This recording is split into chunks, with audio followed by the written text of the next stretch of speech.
as you just said and described, right? We all help each other. Therefore, there is a connection beyond the religion, beyond the culture, beyond it. We are all interconnected. So therefore, that part also is interconnected. It's not separated one from the other. Working in mental health, mental well-being.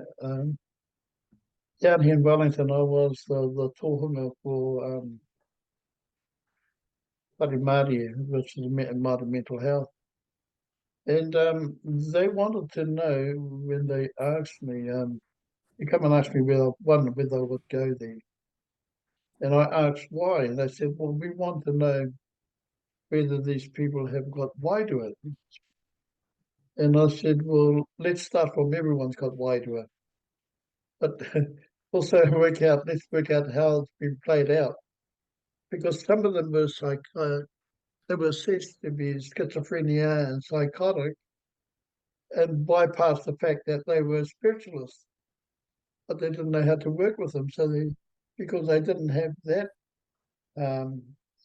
mechanism to work with them, they were either shunted into another line, given pills to sedate them, and then they become addicted to the pills.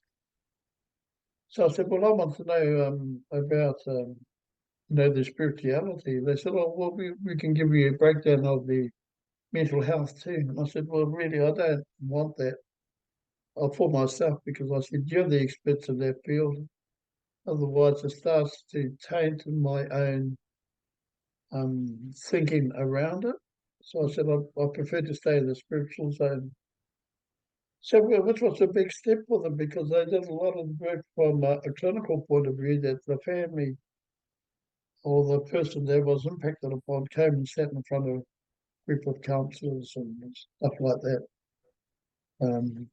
And then had their session and went home. And then they were assessed from that. And when I went and I said, well, we have to find out what's happening at home.